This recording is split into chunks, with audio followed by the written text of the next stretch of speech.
Assalamualaikum, you're watching Sunsil Cricket के सुल्तान, sponsored by Ufone, refreshed by Sprite and powered by Tamasha app.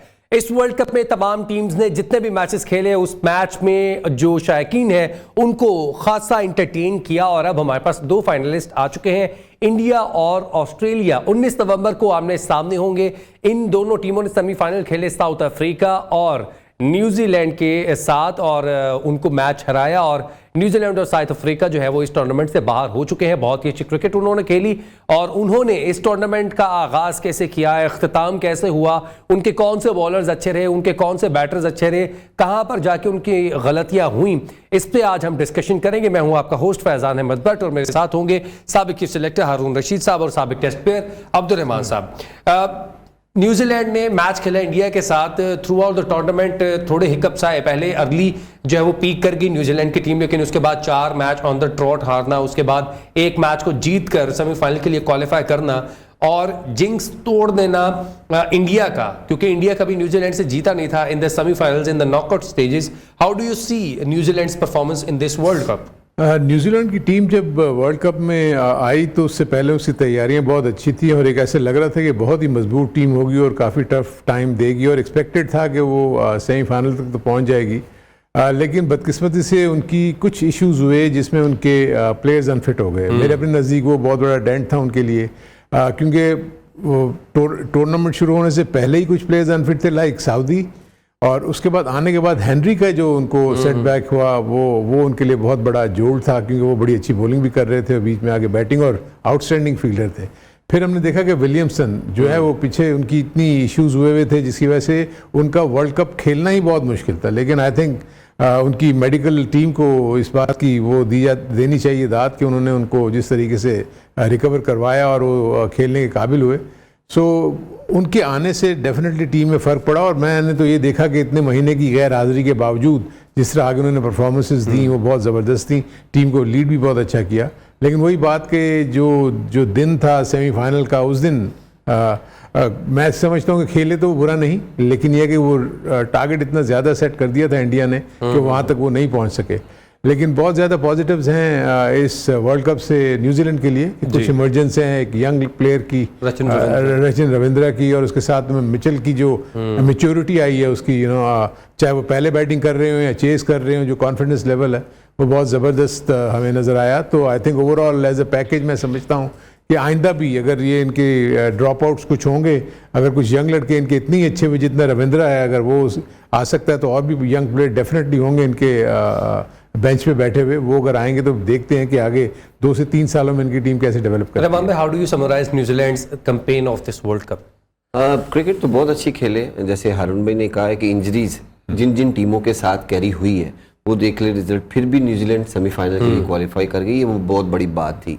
और ये एक अच्छे leader Latham ने शुरू में बड़ी अच्छा टीम को लीड किया, उसने बीच में परफॉर्म भी किया, लेकिन इनके पॉजिटिव पॉइंट्स बहुत ज़्यादा थे। इनको इमर्जिंग प्लेयर एक अच्छा मिला, कॉन्वो अच्छा परफॉर्म कर गया शुरू में, फिर मिड मैचेस में उससे वैसा परफॉर्म नहीं हुआ, बट थ्रू आउट इस इवेंट में बहुत अच्छी क्रिकेट खेली है इन्होंने, प्रेशर बहुत बिल्ड रखा है इन्होंने, ऐसी क्रिकेट खेली है कि 400 रन चेस करने पे भी ये गई है, हर टीम को अच्छे रन्स बनाए इन्हें। इंडिया के अगेंस्ट भी सेमीफाइनल में इन्होंने बहुत अच्छी परफॉर्मेंस दी है। अनफॉर्चुनेटली इनके हेनरी का जो सबसे बड़ा नुकसान था वो हेनरी का था, क्योंकि वो नए बॉल से इनको अच्छी विकेट्स भी दिलवा रहा था और वो बड़ा कंटेन बॉलिंग कर रहा था। तो जब ये तमाम जो चीज़ें आपने डिस्कशन की हैं हम इस पे भी बात करते हैं, लेकिन जो टॉप के बैटर्स हैं उन पे भी बात कर लेते हैं। जैसे आप दोनों ने एक नाम जो है वो रिपीट किया बार बार और ज़रियाब यहाँ पे होती तो वो काफ़ी खुश होती। रचिन रविंद्रा जिन्होंने 10 मैचेस खेले, 10 ही इनिंग्स खेली और 578 रन स्कोर किए, हाईएस्ट उनका 123 था जो कि उन्होंने इंग्लैंड के खिलाफ स्कोर किया। एवरेज उनकी through out the world cup 64.22 की थी। और आप जो बात कर रहे हैं कि उनको एक अच्छा इमर्जिंग टैलेंट मिल चुका है, everyone is talking about Rachin Ravindra. Wow what a player. मैंने बहुत कम प्लेयर्स ऐसे यंग देखे हैं कि जिन्होंने इंटरनेशनल क्रिकेट को इतनी जल्दी उस कंडीशन को अडॉप्ट किया है, क्योंकि इसको पहले नीचे खिलाया गया, फिर इसको कभी नंबर 3 कभी ओपनर, तो जब विलियमसन आते हैं तो कभी 3 पे कभी ये बड़ा लगता है एक बैट्समैन को कि मेरा नंबर ही नहीं है कोई। कई लोग ऐसे भी कहते हैं कि मैंने अपने नंबर से नीचे तो जाना ही नहीं, मेरा एक नंबर फिक्स है। तो ये ऐसा प्लेयर है कि आपने इसको हर जगह खिला के उसको सेटल डाउन किया है और उसने अपनी जगह देखे कितनी बड़ी टीम में बनाई है। और इस वर्ल्ड कप में ऐसे लग रहा था कि बहुत मिच्योर प्लेयर है। जितनी बड़ी बॉलिंग आती थी उतना ही इसका तगड़ा अच्छा खेलता था। 3 सेंचुरीज 2 हाफ सेंचुरीज, बहुत बड़ी बात है एक यंगस्टर के लिए। तो ये एक सुपरस्टार है न्यूजीलैंड का, और इस वर्ल्ड कप में भी बड़े लोगों का ये सुपरस्टार रहा है, क्योंकि जब यंग प्लेयर ऐसी परफॉर्मेंस देता है तो उसकी फैन फॉलोइंग बहुत ज्यादा बढ़ती है। तो इसको क्राउड ने बड़ा लाइक किया है, जितने क्रिकेटर्स हैं उन्होंने बहुत लाइक किया है। तो मैंने पहले भी कहा था कि आने वाले टाइम में जो फ्यूचर है ये कप्तान है न्यूजीलैंड का। अच्छा। ये आपको वेरी सून, क्योंकि विलियमसन के बाद उनके पास देखे टिम साउदी, बोल्ट, ये जितने भी T20 को कैप्टन कर रहे हैं ना। एग्जैक्टली तो ये जाने वाले हैं अभी तो इनके। और विलियमसन का भी शायद मैंने बयान सुना है कि मैंने जाते ही रिजाइन कर देना है। हाँ, उनका ये लास्ट वर्ल्ड कप था। अब पता नहीं वो ओडीआई और खेलेंगे या नहीं खेलेंगे। तो फिर उनको एक ऐसा कप्तान चाहिए कि जो लॉन्ग फ्यूचर में काम आए, 4-5 साल खेले, इसका फिटनेस लेवल भी अच्छा है, परफॉर्मेंस भी अच्छी है और ऑलराउंडर है। ये बॉलिंग भी करता है जब जरूरत पड़ती है, एज ए बैटर तो सारी दुनिया ने इसको देख लिया।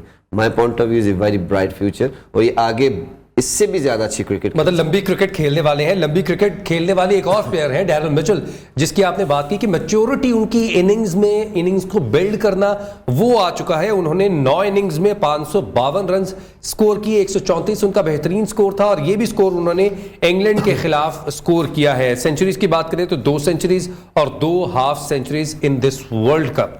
देखिए, इसमें जो बहुत ही इंटरेस्टिंग चीज़ ये थी मिचेल में कि आप ये देखें कि इन्होंने मोस्टली रन्स उस वक्त किए जब आप चेस कर रहे हैं। वो बहुत मुश्किल होता है कि आपने उस टेम्पो को बरकरार रखना। एवरेज आप देखें वो बहुत ज़बरदस्त एवरेज है, और उसमें आपको उस टेम्पो को मेंटेन करना होता है, क्योंकि जब आप सेकंड बैटिंग कर रहे होते हैं और सामने एक बड़ा टारगेट हो तो 8 या 9 रन की एवरेज को आपने मेंटेन करना होता है। वो मैंने देखा कि उनमें बड़ी ज़बरदस्ती, क्योंकि ज़रूर ढूंढते थे कि मैं एक ओवर में मुझे 2 के करीब बाउंड्री बॉल ज़रूर मिले, या वो चाहे छक्के की सूरत में मिले और एक चौका मिले, और उसके बाद फिर ये सिंगल्स, और ये बहुत समझदारी के साथ भी इन्होंने एक पार्टनरशिप लगा दी थी। अगर वो आउट ना होते तो no matter India would be out. You never know, मतलब करीब पहुंच जाते कि रन्स बहुत ज्यादा थे, लेकिन मैं तो इंटेंसिटी देखे ना, उनकी इंटेंशन देखे, इंटेंट देखे कि वो पॉजिटिव रहा थ्रू आउट। कहीं भी उन्होंने हार नहीं मानी। बाज दफा होता है कि टीमें जो है ना, यार 400 रन हो गए, बहुत रन हो गया, पता नहीं हम चेस कर सकेंगे या नहीं कर सकेंगे। लेकिन आप दोनों दफा देखेंगे कि ऑस्ट्रेलिया के खिलाफ भी जब चेस करने गए हैं तो बहुत करीब जाके हारे, और न्यूजीलैंड के खिलाफ भी, और उन दोनों में मिचेल का जो है बहुत इंपॉर्टेंट रोल था। तो मेरे अपने नज़दीक ये भी फ्यूचर में नज़र आएगा हमें कि ये भी जो मैंने न्यूजीलैंड के कैंप में देखा है, या जो जिस तरह के उनके मैंने प्लेयर्स देखे हैं, उन सबको मैंने देखा कि गेम अवेयरनेस बहुत ज़बरदस्त है उनकी। तो जैसे अभी रहमान बात कर रहे थे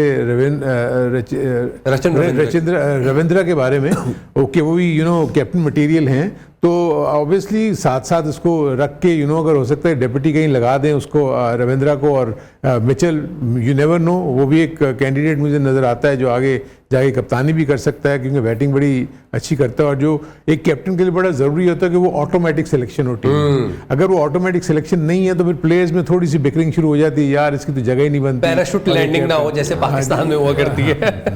चले, वो पाकिस्तान के जो इश्यूज है उस पर हमने डिटेल में बात की हुई है। अब हम आगे बढ़ते हैं। एक ऐसे बैटर जो कि कुछ ज़्यादा अच्छा परफॉर्म कर देते तो शायद इंडिया के खिलाफ जो न्यूजीलैंड अपना सेमीफाइनल हारी है वो ना हारती।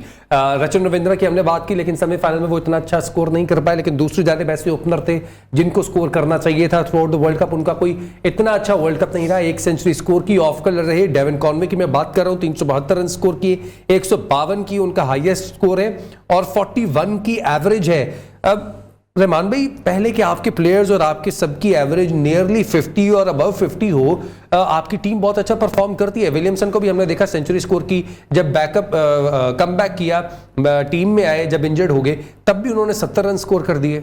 न्यूजीलैंड की ये कन्वो भी जिस तरह इसने स्टार्ट लिया, मैंने पहले कहा है कि इसने बहुत अच्छा स्टार्ट लिया, 150 भी एक गेम में किया, लेकिन उसके बाद 2-3 गेम्स के बाद उसकी परफॉर्मेंस थोड़ी सी डाउन हो गई, क्योंकि जब इसको बाकी टीमों ने होमवर्क किया तो इस पर क्विकली अप्लाई किया तो उसकी विकेट जल्दी मिल गई। लेकिन उसकी वजह से रविंद्रा को बड़ा अच्छा चांस मिल गया कि उसने बड़ा लंबा परफॉर्म किया। लेकिन ये ऐसा प्लेयर था कि जो नए बॉल को, जैसे हर टीम के पास तो ओपनर ऐसे है कि जो गेम चेंज करते हैं, इसकी भी वही ड्यूटी थी कि आपने सिर्फ 10 ओवर को अच्छा यूटिलाइज करना है। तो फिर उसमें इसने अपनी कोशिश पूरी की, लेकिन फिर भी फिनिश अच्छा किया। 44 की एवरेज की 43 की एवरेज एक वर्ल्ड कप में बहुत अच्छी एवरेज होती है। लेकिन इनका विलियमसन का भी थोड़ा अपसेट रहा है कि वो प्रॉपर फिट नहीं थे। अगर वो फिट होते तो ये प्लेयर्स इनके राउंडिंग बहुत खेलते। तो ये एक अच्छी चीज़ है कि न्यूजीलैंड की बैटिंग उनके पास स्ट्रेंथ है। इस वर्ल्ड कप में उनको बहुत सारी चीज़ें नज़र आई हैं, लेकिन माय पॉइंट ऑफ व्यू कोई ऐसे बैटर है कि आगे T20 का वर्ल्ड कप है, बहुत ज़्यादा T20 क्रिकेट है, ओडीआई नहीं है, उस हिसाब से इनकी परफॉर्मेंसेज आगे। दो सीरीज तो इनकी पाकिस्तान के साथ है, एक इनके होम में और एक हमारे होम में। एग्जैक्टली तो T20 क्रिकेट बहुत है, तो ये वैसा प्लेयर है कि ये उस क्रिकेट को ज़्यादा लाइक करता है। तो पहले 20 ओवर अच्छे quick fire work, 6 over power play के होते हैं, तो उस वजह से इनकी बैटिंग में थोड़ा सा वो स्टाइल है 20 ओवर क्रिकेट का। तो लेकिन माय पॉइंट ऑफ व्यू के आगे ब्राइट फ्यूचर है। 2-3 ये मिचेल हो गया, कॉनवे हो गया, रविंद्रा हो गया, तो ये फिलिप्स, ये काफ़ी ऐसे प्लेयर्स हैं कि जो न्यूजीलैंड को आगे भी अवेलेबल हैं। ऐसा नहीं है कि जिन दिनों में वापस वर्ल्ड कप के बाद जाएंगे 4-6 प्लेयर्स ही बदल जाएंगे तो फिर आपके वो टीम में वैसे बैलेंस नहीं रहती। अच्छा खैर, हमने इन बैटर्स की तो बात कर ली जिन्होंने इस वर्ल्ड कप में अच्छा परफॉर्म किया। व्हाट डू यू थिंक कि न्यूजीलैंड का कोई ऐसा बैटर जो कि न्यूजीलैंड की बैटिंग के लिए वीक लिंक साबित हुआ हो? डू यू थिंक कि ऐसा कोई बैटर था? देखिए, वीक लिंक तो ऑब्वियसली जो फॉर्म में नहीं है वो वीक लिंक ही है। हालांकि बैटर्स तो सारे ही अच्छे होते हैं, अगर जिनमें से देखें ना, अगर आप कंट्रीब्यूशन के पॉइंट ऑफ व्यू से देखते हैं कि अगर in terms of winning games वाली जो बात आती है तो उसको ये होता है कि उसको फिनिश करना होता है। जैसे हमने और दूसरी क्रिकेट टीमों में देखा, लाइक इंडिया, अगर वो बैटिंग करते हैं तो फिर वो अपनी टीम को सी ऑफ करते हैं कि जी वो जीत के ही निकले। यहाँ पर थोड़ा सा इशू डेफिनेटली ये हुआ कि जब काफ़ी करीब पहुँचने के बाद बड़े क्रूशल मौक़ों के ऊपर विकेट्स जो हैं वो गिर गई। जैसे आप देखेंगे all of a sudden against, अगर इंडिया देखते हैं तो ऐसे लग रहा था काफ़ी चेज करते हुए जा रहे थे। लेदम आउट हुए, मतलब जैसे विलियमसन आउट होते ही उसके फ़ौरन बाद आते ही लेदम जो है 1 या 2 बॉलों के बाद ही वो आउट हो गए थे। सो वो फिर ये है कि वो जो मोमेंटम चल रहा होता है वो रुक जाता है। आई थिंक मैं इसमें अगर देखूं तो लेदम के पॉइंट ऑफ व्यू से मैं कहूँगा कि वो इतना वो वाला कंट्रीब्यूशन नहीं कर सके, हालांकि वो इम्पैक्ट नहीं डाल सके जो कि उनकी पोटेंशियल है। डू यू थिंक और डू यू एग्री विद हारून साहब? 100%। जैसे विकेट कीपर का रोल है ना, जितने भी विकेट कीपर्स खेल रहे हैं वो बहुत तेज बैटिंग करते हैं, तो इनका जो नंबर था वो भी ऐसा ही था कि वहाँ या चेज अच्छा करने जा रहे हैं या इन्होंने टोटल बड़ा लगाना है, तो वो वैसे परफॉर्मेंसेज नहीं, तो इसके बाद वैसे स्ट्रोक्स नहीं है। तो वो ओडीआई का प्लेयर जरूर है, लेकिन नंबर उसका माय पॉइंट ऑफ व्यू के बहुत नीचे है। अगर ऐसे प्लेयर थोड़ा सा ऊपर आए, थोड़ा टाइम ले, तो आप 50 ओवर कह सकते हैं इसके राउंडिंग खेल सकते हैं। अगर इसकी बारी 10-12 ओवर लास्ट पे आती है तो फिर वैसा उन्होंने प्ले नहीं किया। ठीक है, हमने बैटर्स की बात कर ली है। बताऊंगी, इनके पास हालांकि एक कीपर मौजूद है, जी जी बिल्कुल, ब्लंडल के नाम से, वो जो बहुत ही अच्छा, टॉम, वो बहुत जबरदस्त शॉट बॉय ने मे बी हम उसको आने वाले जो है ना मैचेस में देखेंगे। हमने बैटर्स की डिस्कशन कर ली है, न्यूजीलैंड के बॉलर्स जिन्होंने इस वर्ल्ड कप में अच्छा परफॉर्म किया उस पर भी बात करेंगे after the break. Stay tuned. Cricket का सुल्तान। Welcome back. You are watching Sunset Cricket के सुल्तान, sponsored by UFON, refreshed by Sprite and powered by Tamasha app. और न्यूजीलैंड की बैटिंग को पावर्ड करने के लिए उनके जो बॉलर्स थे हमने उन पर डिस्कशन कर ली है। मिचेल सेंटनर की सबसे पहले बात करेंगे, जिन्होंने सबसे ज्यादा विकेट्स ली हैं न्यूजीलैंड के लिए। 16 विकेटें हासिल की, 10 मैचेस में 556 या फिर तकरीबन 93 ओवर्स किए, जिनमें 4 मेडन्स हैं, 450 रन्स उन्होंने कंसीड किए, 16 विकेटें हासिल की। एवरेज उनकी 28 की थी और इकोनॉमी देखें आप 4.84। रहमान भाई, as a left arm orthodox, what do you think about Mitchell Santner, और क्या इन्होंने आपको इंप्रेस किया in this world cup? Why not यार, ये इतनी बैटिंग ट्रैक्स के ऊपर इतने वर्ल्ड क्लास बैट्समैन दिखे, जहाँ 400 रन हो रहे हैं, उधर इकोनॉमी चेक करें 4 पॉइंट कुछ की, तो ये बहुत बड़ी बात होती है कि आप जिस कंडीशन में ज़्यादा खेलते हैं वो सूटेबल नहीं है। वो कंडीशन में इतना न्यूजीलैंड हो गया, साउथ अफ्रीका हो गया, उधर इतना टर्न नहीं होता, इनकी क्रिकेट उस तरफ ज़्यादा है, तो इस तरफ ये बहुत कम खेले हैं। जैसे इस वर्ल्ड कप ने 9 गेम ऑन द रो खेलना, ये बैकबोन थी पूरी उसकी न्यूजीलैंड टीम की, जिसकी वजह से देखिए इसने विकेटें भी ली, इसने रन भी कंटेन किए। 9 गेम में एक आधी गेम तो लग ही जाती है कि जब बहुत अच्छा बैटिंग ट्रैक होता है, लेकिन इसने दुनिया के हर वर्ल्ड क्लास बैट्समैन को भी टफ टाइम दिया, और वाहिद बॉलर है कि जिसने दूसरे स्पिनर्स को बताया है कि वेरिएशन होती है, चाहे बैटिंग ट्रैक हो, कुछ भी हो, फ्लाइट बॉल होता है। नहीं तो बहुत सारे स्पिनर्स हैं, आपने देखा है कि उनकी पेस और फ्लाइट नहीं है, वो साइड ऑन बॉल ज़्यादा करते हैं, आम बॉल के लिए क्विक बॉल, उसमें रन्स बनने के बड़े चांस हैं। लेकिन इस वर्ल्ड कप में इसने सबसे ज़्यादा वेरिएशन यूज़ की है। माय पॉइंट ऑफ व्यू, उसके बाद महराज ने इस चीज़ को फॉलो किया है कि वेरिएशन यूज़ करनी चाहिए। बिफोर महराज ने भी तेज़ बॉलिंग की है, तो एक ये बड़ा अच्छा था कि पूरी दुनिया में जितने भी लेफ्ट आर्म स्पिनर होते हैं या जो भी स्पिनर होता है, तो उसके लिए बड़ी मोटिवेशन होती है ऐसी चीज़ों को देख के। तो ये एक अच्छा बॉलर है और सीनियर बॉलर है, और इसने हर फील्डिंग में, स्पेशली देखे इसने फील्डिंग में इतनी जान मारी है। एक बहुत ही अच्छा कैच इस वर्ल्ड कप में लिया है और न्यूजीलैंड को बहुत रन्स बचा के दिए। बॉलिंग में इकॉनमी 4 पॉइंट कुछ, बैटिंग में भी जहां चिप इन किया, उसके बाद इसने जहां फील्डिंग में हो सकता है कि इसने बड़े रन ऐसे बचाए हैं कि इसकी अगर वो इसकी बॉलिंग में ऐड करे ना तो इसकी इकॉनमी 3 पे आ जाए। इनकी क्रिकेटिंग सेंस भी बहुत अच्छी है, ये टीम को कैप्टन भी कर चुके हैं काफी मैचेस में। नेक्स्ट बॉलर जिस पे हमने बात करनी है, जिन्होंने न्यूजीलैंड के लिए सेकंड हाईएस्ट विकेट टेकर हैं, 14 विकेट्स ही टेक, और उन्होंने 10 इनिंग्स में ओवर्स किए हैं तकरीबन 91, एवरेज 5.53। इंपैक्ट वो जो शो करना था वो नहीं कर पाए Trent Boult. What do you think about Trent Boult, कि वो इंपैक्ट जो शो करना था वो नहीं कर पाए, लीड नहीं कर पाए, या तो सामने कोई ऐसा बॉलर नहीं था? यही वो रीजन, आई थिंक यही वो रीजन था जिसकी वजह से जो न्यूजीलैंड को थोड़ा सा जो बैकफुट पे जाना पड़ा, क्योंकि ये बहुत ही, अगर आप शॉर्टर वर्जन में देखेंगे तो बहुत ही आउटस्टैंडिंग परफॉर्मेंसेस रही हैं इनकी बिफोर दी वर्ल्ड कप। लेकिन मैं ये फील करता हूँ कि इन्होंने बहुत ज़्यादा क्रिकेट खेली, क्योंकि इन्होंने कोई लीग मिस नहीं की, स्पेशल परमिशन लेके। इवन इन्होंने अपने बोर्ड को ये भी कह दिया कि मैं तो लीग में जाना चाहता हूँ, इन्होंने कॉन्ट्रैक्ट भी नहीं किया because he wanted to play the leagues. तो लीग्स खेलने की वजह से मैंने ये ज़रूर फील किया कि वो जो फटीक का एक एलिमेंट ना, ये कुदरती अमर है कि ये आ जाती है, और उस एलिमेंट की वजह से प्रॉब्ली इनकी बॉलिंग सफ़र की। लेकिन फिर भी आप देखें in terms of taking wickets से अभी भी वो विकेट्स में सेकंड नंबर पे है न्यूजीलैंड के पॉइंट ऑफ व्यू से। इकोनॉमी रेट भी फिर भी बुरा नहीं हुआ, अंडर 6 रहना जो है ये तो बहुत ही अच्छी वो आ जाती है। ठीक है, वनडे के पॉइंट ऑफ व्यू से हम ये कह सकते हैं कि 5.85 या इस तरह की जो है वो ठीक है, उसको हम कह सकते हैं कि बेंचमार्क हम अगर बनाएं तो कम से कम 5.5 या 5.25 पे अगर रखें और विकेट्स अगर लेते रहें तो वनडे में ठीक है। T20 में अगर 6 और 7 भी अगर आप चले जाते हैं और विकेट्स आप ले लेते हैं, वो डिफरेंट स्टोरी होती है। लेकिन यहाँ पर बोल्ट का मैं ये फील करता हूँ कि he played too much cricket before the world cup, और उसके बाद जब वो आए तो वो जो अर्ली स्टेजेस में विकेट्स लेने वाला जो उनका फिनोमेना था ना, वो मिसिंग नजर आया इस world cup. Do you think कि अब उनका जो करियर है डिप की तरफ जा रहा है? मेरे अपने नज़दीक तो मैं फील करता हूं कि वो जस्ट लाइक साउथी एग्जैक्टली इनमें से 2 से 3 प्लेयर तो मुझे निकलते हुए नज़र आ रहे हैं। इवन फॉर दैट मैटर मैंने अब देखा है कि क्योंकि बाकी जो इनके पास हैं, जैसे हेनरी है जो अनफिट हो गए हैं, वो भी इनके पास एक फास्ट बॉलर थे, एंड देन फर्गूसन। अब आगे जाके इनके पास जो मटेरियल है, जो हमारे पास ये पाकिस्तान के टूर पे जब ये आए थे तो अपने साथ 2 यंग लड़के लेकर आए थे जिन्होंने यहाँ बॉलिंग की थी। उन्होंने इतना इम्प्रेस उस वक्त नहीं किया था, ऐसा नहीं लग रहा था कि वो इनकी जगह एकदम से ले लेंगे। सो इस डिपार्टमेंट में न्यूजीलैंड माइट सफ़र, क्योंकि जेमिसन भी अभी इंजरी से निकल के आए हैं। उनकी इंजरी जो थी वो बैक की इंजरी थी, वो सर्जरी हुई है। सो यूजुअली सर्जरीज के बाद वापस जब आप आते हैं तो आप का फॉर इंस्टेंस अगर 145 या 140 अगर आप कर रहे हैं तो हमने बाय एंड लार्ज देखा है कि वो कम से कम 132 या 133 134 पे आ जाते हैं, तो अपनी स्टिंग जो है वो उनकी लूज। बिल्कुल ऐसे ही है। और मैट हेनरी को हम कैसे भूल सकते हैं, जिन्होंने न्यूजीलैंड ने जो अर्ली पीक किया था उसमें बहुत अहम रोल प्ले किया। उन्होंने बहुत ही आला बॉलिंग की, शानदार विकेट हासिल की। स्टैट्स आपकी स्क्रीन पे है। 7 मैचेस खेले, 10 के 10 मैचेस नहीं खेल पाए क्योंकि इंजर्ड हो गए। उसके बाद ये वर्ल्ड कप से बाहर हो गए। 11 विकेट्स हासिल की। इनकी इकोनॉमी भी अंडर 6 है।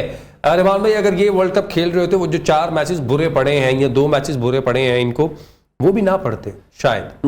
हो सकता है, यू नेवर नो। जैसा ये बॉलर है, नए बॉल पे इसने हमेशा ही विकेटें दिलवाई हैं और मिडल्स ओवर में भी आके बड़ा अच्छा अपनी टीम के लिए वर्कआउट करता है। लेकिन इस अनफॉर्चुनेटली इंजरीज तो आपको पता है पार्ट ऑफ द गेम है, ये तो प्लेयर्स के साथ चलती रहती है। लेकिन इसका नुकसान न्यूजीलैंड को ज़रूर हुआ है। अगर ये होता तो शायद ये सेमीफाइनल में भी जिस तरह नया बॉल था, शायद चांस था कि एक आधी विकेट मिल जाती इनको। तो लेकिन जैसे हारून भाई ने कहा कि न्यूजीलैंड ने हमेशा फास्ट बॉलर बहुत अच्छे प्रोड्यूस किए हैं, लेकिन आफ्टर लॉन्ग टाइम अभी यही बैच है जो उनका खेल रहा है। तो इनमें 2 प्लेयर्स तो 3 ऐसे हैं कि जिन्होंने सी ऑफ करना ही करना है ओडीआई और टेस्ट क्रिकेट को, ये तो अवेलेबल नहीं है। लेकिन इनके पास बैकअप ज़रूर होता है। इतनी जल्दी तैयार नहीं करते, लेकिन उनको अपनी एकेडमीज में अपनी फर्स्ट क्लास क्रिकेट में वो कंडीशन बहुत अच्छी होती है न्यूजीलैंड में फास्ट बॉलर्स के लिए, तो वो बहुत जल्दी तैयार कर लेते हैं। तो आई होप कि ये इस पे वर्किंग ज़रूर होगी इनकी, और मेरे ख्याल में आगे जो T20 वर्ल्ड कप आना है, जो पाकिस्तान की सीरीज आनी है, उसमें ये नए लड़कों को जरूर चांस देंगे, नए लड़कों को जरूर चांस देंगे। और best luck for the New Zealand जो कि इस टूर्नामेंट में सेमीफाइनल तक पहुंची, बहुत ही जो है ना शानदार क्रिकेट खेली। और दूसरी टीम जो कि सेमीफाइनल में बाहर हुई, और पहली दफा नहीं था कि वो सेमीफाइनल में बाहर हुई, वो हमेशा से सेमीफाइनल तक पहुंचते हैं, बहुत अच्छी क्रिकेट खेलते हैं, लेकिन एट द एंड कहीं ना कहीं उनकी परफॉर्मेंस उस मैच में वो प्रेशर को हैंडल नहीं कर पाती और मैच में बुरा परफॉर्म करने के बाद जो है वो बाहर हो जाते हैं। Yes we are talking about South Africa, yes we are talking about the chokers जिन्होंने कल चोक किया। क्विंटन डी कॉक जो है उनके हाईएस्ट रन गेटर हैं इन दिस वर्ल्ड कप। हम साउथ अफ्रीका की बात कर रहे हैं। 10 इनिंग्स जिन्होंने खेली, 594 रन बनाए, हाईएस्ट उनका 174 था, और 4 सेंचुरीज हैं उनकी इन दिस वर्ल्ड कप। और वो इस वर्ल्ड कप के बाद रिटायरमेंट ले चुके हैं। रिटायरमेंट का ऐलान तो उन्होंने पहले कर दिया था, ये उनका आखिरी वर्ल्ड कप था। What a campaign he had. Haroon साहब as a batter, what do you think कि आपका वर्ल्ड कप इतना अच्छा गया? नो डाउट आप अपने करियर का इख्तिताम अच्छे जो है ना वो नोट पे नहीं कर पाए, आपने सेमीफाइनल में मैच को हारा और वहां से बाहर हो ये गए। बिल्कुल आपने ठीक कहा, और क्योंकि इन्होंने पहले से अनाउंस कर दिया हुआ था कि मैं ये मेरा आखिरी वर्ल्ड कप है, इसलिए बहुत ज़्यादा डिटरमिन थे जी। वो चाहते थे कि मैं जब यहाँ से निकलूँ तो कम से कम जिस तरह का ये एक legacy लेके निकलूँ यहाँ से। बिल्कुल कि ये हम इस दफ़ा वर्ल्ड कप जीत के जाएँ ताकि मेरा नाम भी उसमें रहे।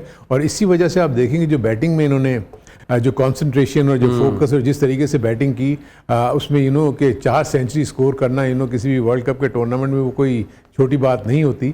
और एक ऐसा प्लेयर जो कि अंडर 19 के फोरम से निकल के वो ऊपर गया और उसने दुनिया भर में अपना लोहा मनवाया। मैं फील करता हूँ कि बहुत ही आउटस्टैंडिंग क्रिकेटर, इनकी सर्विसेज और इनकी जो भी क्रिकेट की कंट्रीब्यूशन है जो उन्होंने की है as a player, as a captain for South Africa and for the cricket in general, बहुत ज़बरदस्त थी। आई विश कि ये जब हम कहते हैं कि ये लोग सेमीफाइनल में आके, और अभी तक ये यही हो रहा है कि अभी तक वो जिंक्स ये तोड़ नहीं सके। जब भी ये नॉकआउट स्टेजेस में पहुंचते हैं तो वहीं इनके साथ मैच बुरा हो जाता है। कुछ और खामियां भी नजर आई कि चेजिंग में हमने देखा कि इनको इश्यूज हुए, पहले बैटिंग करते हुए भी एट टाइम्स जैसे भी इसी मैच में आप देख लेंगे, ये ऐसे लग रहा था कि कल 250 या 260 के करीब इनको करने चाहिए थे, लेकिन 4 विकेट्स गिरने के बाद जिस तरीके से क्लासन ने और इसने पार्टनरशिप दिखाई थी मिलर ने, लेकिन उसको वो नहीं कर सके। उसका रीजन यही था कि ये डिकॉक जो है इसमें कंट्रीब्यूट नहीं कर सके। बिल्कुल ऐसे अगर डिकॉक कंट्रीब्यूट कर देते कुछ, अगर थोड़ा अरसा, अगर 10 से 15 ओवर अगर वो रह जाते तो प्रॉब्ली। दीगर जिन बैटर्स को हमने डिस्कस करना है वही बैटर्स जो है वो सेमीफाइनल में इतना अच्छा परफॉर्म नहीं कर पाए, और आपने देखा कि साउथ अफ्रीका का क्या हाल हुआ इन द सेमीफाइनल। वो मैच को क्लोज तो ले गए लेकिन मैच को हार गए। एक ब्रेक के बाद हाजिर होंगे और बात करेंगे रेसी van der Dussen, Adam Markram और उन बॉलर्स की जिन्होंने साउथ अफ्रीका को यहां तक पहुंचाया है। स्टे ट्यून्ड, क्रिकेट का सुल्तान। Welcome back. You are watching Sunsilk Cricket के सुल्तान, sponsored by YouPhone, refreshed by Sprite and powered by Tamasha app. और क्विंटन डी कॉक की बात हमने कर ली, लेकिन साउथ अफ्रीका के लिए इस वर्ल्ड कप में तमाशा लगाने वाले दीगर बैटर्स भी थे, उनकी बात करेंगे। रेसी वैन डर डूसन जिन्होंने 10 इनिंग्स में 448 रन बनाए, उनका हाईएस्ट रन एक इनिंग का 133 है, 2 सेंचुरीज उन्होंने स्कोर की और बहुत अच्छा परफॉर्म किया। लेकिन वही बात कि आप सेमीफाइनल में आके परफॉर्म नहीं कर पाए, आप प्रेशर को हैंडल नहीं कर पाए, आपकी टीम का आपने हाल देख लिया। He is a good player Rahman भाई, हमने देखा है कि इन्होंने पाकिस्तान के खिलाफ डेब्यू किया था ऑन द ट्रॉट, 3 जो है हाफ सेंचुरी बनाई और उसके बाद ये बड़े सेंसिबल क्रिकेटर हमें नजर आए हैं। इनका रोल ये है कि ये इनिंग को लेके चलते हैं, लेकिन ऑब्वियसली सिर्फ सेमीफाइनल में उस तरह का रोल प्ले नहीं कर पाए। What do you think about him? यार गेम्स में अप एंड डाउन्स तो होती हैं। थ्रू आउट वर्ल्ड कप इसने अच्छा परफॉर्म किया तो साउथ अफ्रीका सेमीफाइनल तक पहुंची, लेकिन सेमीफाइनल में नहीं हुआ। ये एक बैड लक है इनकी। तो ये ऐसा नहीं है, इनके बहुत सारे बड़े प्लेयर्स ऐसे हैं कि जो सेमीफाइनल्स में आके उस तरह परफॉर्म नहीं कर पाए जैसे थ्रू आउट सीरीज़ में या वर्ल्ड कप में करते रहे हैं। लेकिन इस डॉसन ने अपनी जगह वेरी क्विक बनाई है कि जब आपके बड़े प्लेयर रिटायर होते हैं ना, तो उनकी जगह पे आके जो यंगस्टर खेलते हैं तो बड़ा मुश्किल है उनकी जगह वैसे उन पे बनाना, नहीं तो इन आउट लड़के चलते रहते हैं। ये वाहिद प्लेयर है जिसने अपनी जगह अपनी अच्छी परफॉर्मेंस से, इन्होंने एबी डिविलियर्स की जगह ली थी। एग्जैक्टली यही मैं कहना चाह रहा हूँ कि इतने बड़े प्लेयर्स पे जब आप उसकी जगह पे खेलते हैं तो ये ऐसा प्लेयर है कि ये अपनी टीम को 50 ओवर, टेम्परामेंट बहुत अच्छा है, स्पिनर्स हो, फास्ट बॉलर्स हो, ये अपनी उस फिक्र में नहीं है कि डॉट बॉल्स है, लेकिन इनको पता है कि मैं आगे जाके अपने बॉल्स को कवर कर लूँगा। तो ये साउथ अफ्रीका के लिए बहुत अच्छा है कि उनका डी कॉक तो दुनिया का वन ऑफ द बेस्ट मेरे ख्याल में, कि बड़ी अच्छी चीज यादें छोड़ के गया क्रिकेट के लिए। तो उसके बाद ये 2-3 प्लेयर्स हैं कि जो आगे लॉन्ग अवेलेबल है, जो बहुत ज़रूरी होता है। बहुत सी टीमें मैंने देखी हैं वर्ल्ड कप के बाद बिल्कुल बिखर जाती हैं, उनके प्लेयर्स ही नहीं रहते, चेंजिंग बहुत हो जाती हैं, फिर वो 1-2 साल लगता है दोबारा उन चीज़ों को बनाने के लिए। तो जो ऐसी टीमें हैं इनको सिर्फ छोटी छोटी चीज़ें होंगी कि जिस पे उन्होंने जाके वर्कआउट करना। मुझे याद है कि आई डोंट नो कितना टाइम है कि नहीं, पाकिस्तान सीरीज थी साउथ अफ्रीका से, तो एबी डिविलियर हम बैठे हुए 2-3, तो उनके भी प्लेयर्स बैठे हुए थे, तो वो कहता है कि आप 2-2 घंटे की क्या मीटिंग करते हो, 1.5 घंटे की।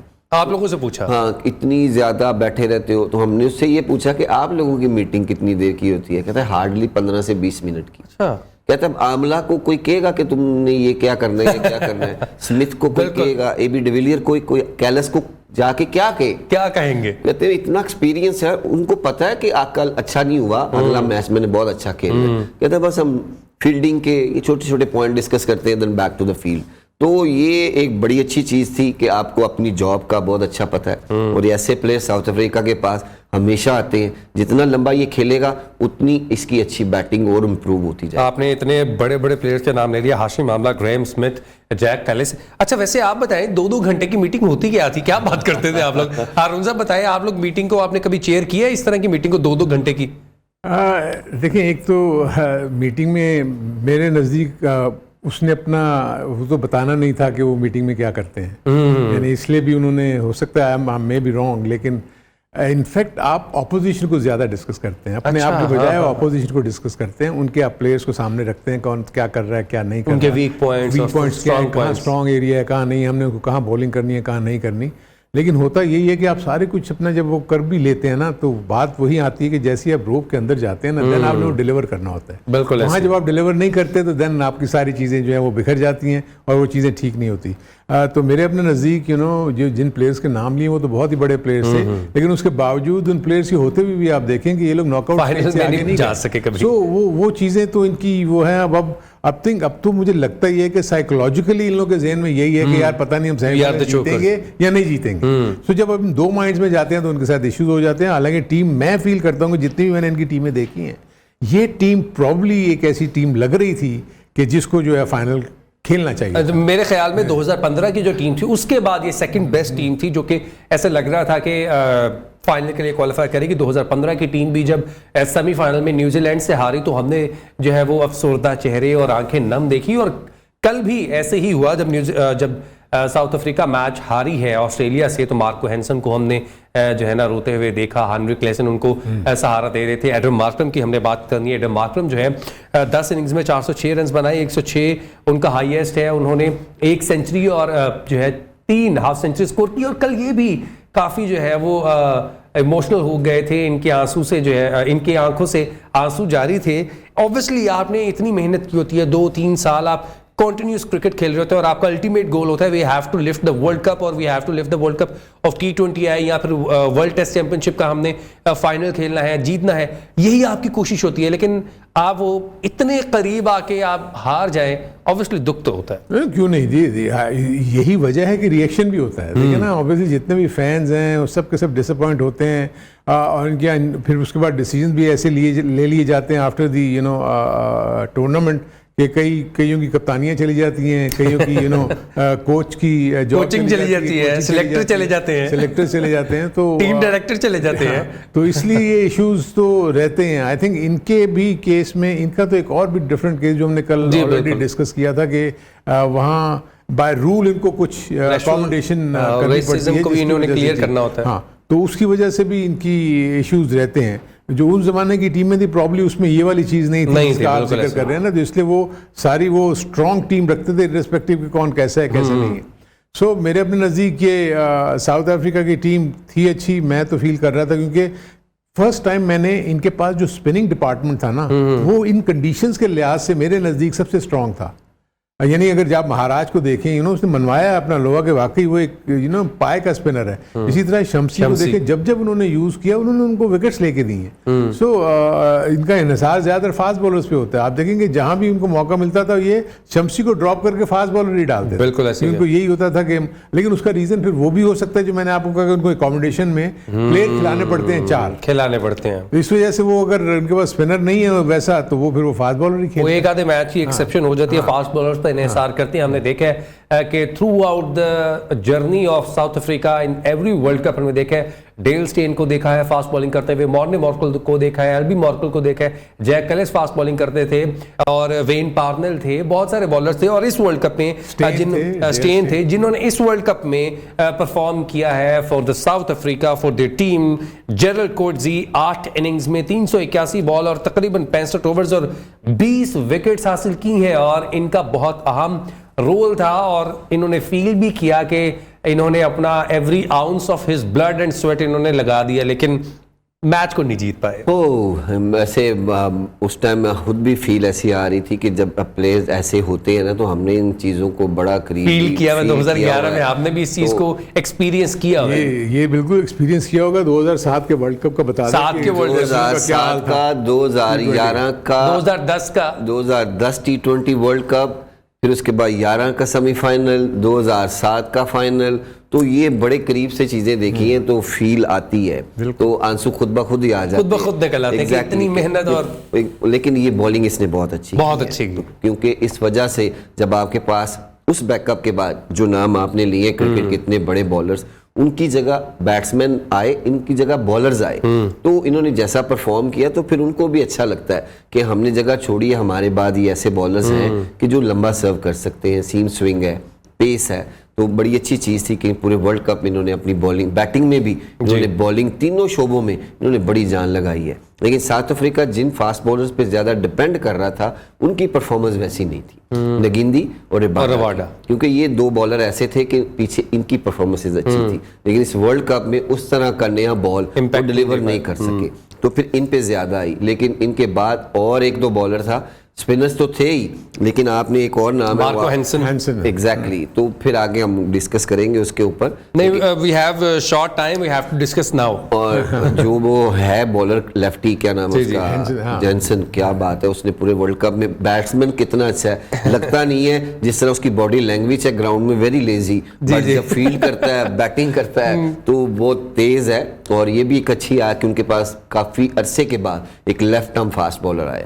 साउथ अफ्रीका के पास ज्यादा राइट आर्म पेसर, तो ये लेफ्ट आर्म पेसर, और इनको एज ज्यादा मिलता है जब ये ऑस्ट्रेलिया, साउथ अफ्रीका खुद होम सीरीज या न्यूजीलैंड, उन जगहों पे ये बॉलर बहुत डेंजरस होंगे। बिल्कुल ऐसे ही है, क्योंकि वहाँ के जो ट्रैक्स हैं और जो एटमॉस्फेयर है वो फास्ट बॉलर्स को काफी हेल्प आउट करता है। केशव महाराज को हम नहीं भूल सकते, तबरेज शम्सी को हम नहीं भूल सकते, जिन्होंने इस वर्ल्ड कप में इनके लिए परफॉर्म किया है। केशव महाराज ने 10 इनिंग्स में 15 विकेट हासिल की, 4 की उनकी इकॉनमी रही, और इस परफॉर्मेंस के बाद वो नंबर 1 ODI बॉलर भी बन चुके हैं। साउथ अफ्रीका और न्यूजीलैंड की हम बात कर रहे थे, न्यूजीलैंड ने भी इस जो है ना टूर्नामेंट में बहुत अच्छा परफॉर्म किया। Good luck for the future. आपसे इंशाल्लाह कल मुलाकात होगी, तब तक के लिए अल्लाह हाफिज।